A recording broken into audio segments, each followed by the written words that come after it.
भाजपा में वोट चले गए, यहाँ नहीं था, बढ़ते जाएंगे।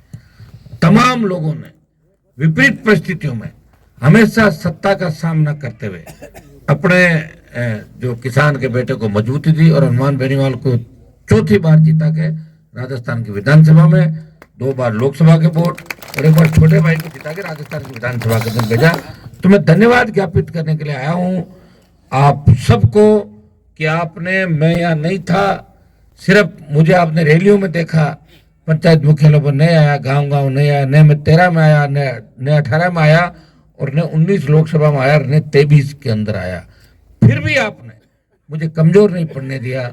मैंने प्रदेश के बड़े बड़े नेताओं को, देश के बड़े बड़े नेताओं को अपने इलाकों में घूमते हुए देखा था, लेकिन चूंकि मैं राजस्थान की बड़ी लड़ाई लड़ रहा था, आपने मुझे कहा था कि हनुमान जी लड़ाई लड़ो, किसानों को आवश्यकता है, और ये पार्टी बना के लड़ने का सौभाग्य राजस्थान के अंदर मुझे ही मिला।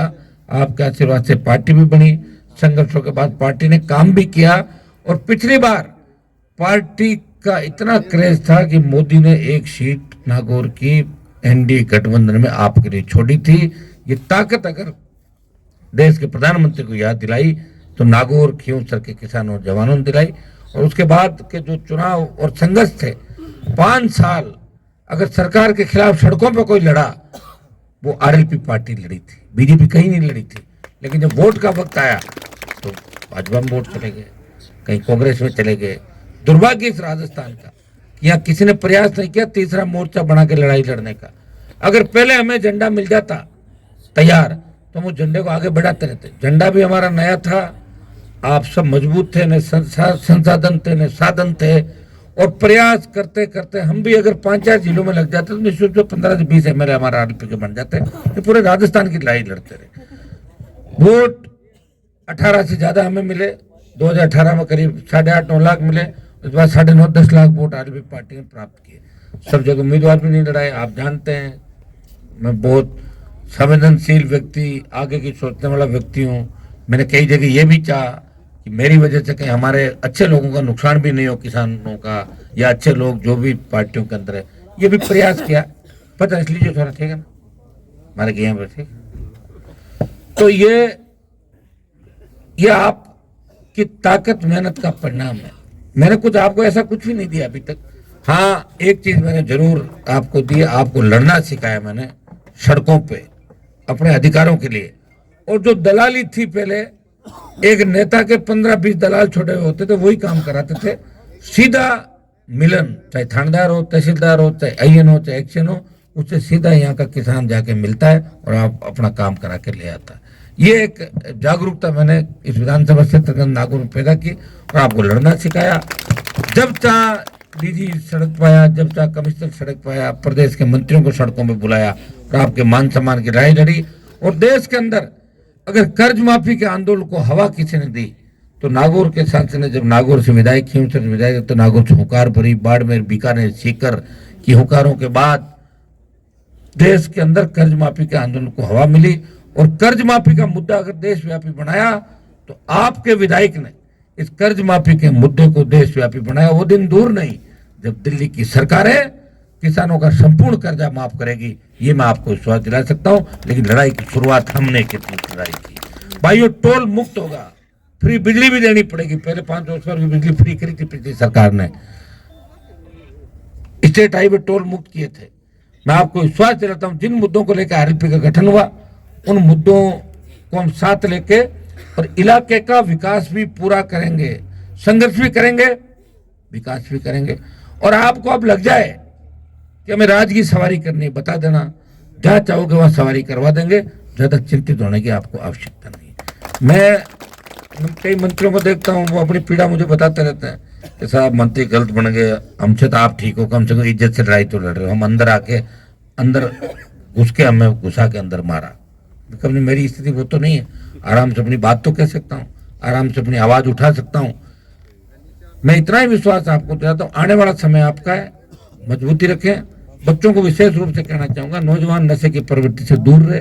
अपना पहला लक्ष्य पढ़ाई लिखाई और एक मजबूत बनके अपने परिवार को आगे बढ़ाना। शिक्षा के क्षेत्र में हम पीछे रहे।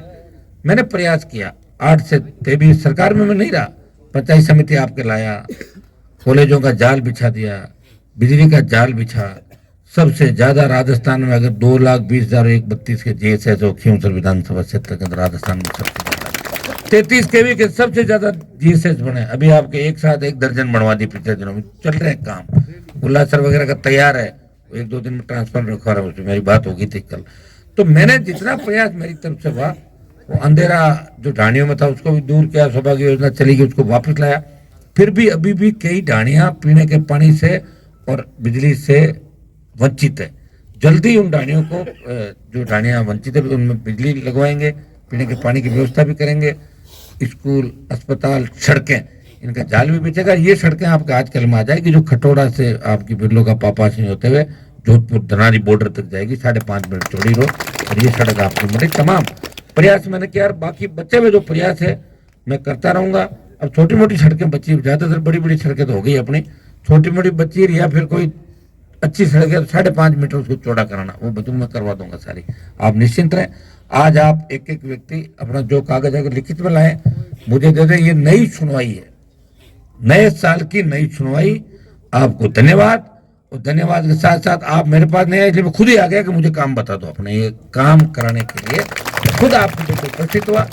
और एक बात चाहूंगा कि 56 जो हमारी ग्राम पंचायत है, प्रत्येक मुख्यालय पर मैं अपनी उपस्थिति दर्ज कराऊं। और आप सबको धन्यवाद दूंगा कि आप सब ने सरनावड़ा वाला आए, हम पूरे मान लिया कि इधर ही मान लेंगे। दोबारा फिर आता रहूंगा, आपके गांव में भी आऊंगा, हर गांव में आऊंगा लगातार। पहले भी आता रहा, ऐसा नहीं आया ही नहीं, शादी ब्याह कार्यक्रम में आता ही रहा।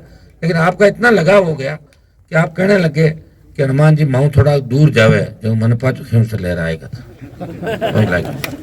लेकिन अब अकेले खींचते से नहीं होगा, हमें और मजबूती दिखानी होगी।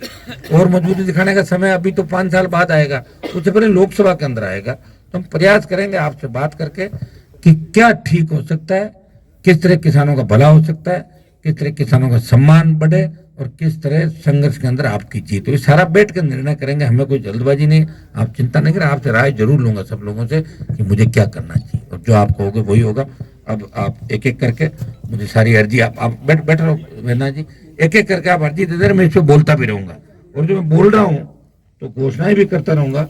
मैं ईश्वर से प्रार्थना करता हूँ कि मोदी हमारा बजट ही खत्म नहीं करते। वैसे लोकसभा का कर दिया था, करने नहीं देंगे, चिंता मत करो अपन।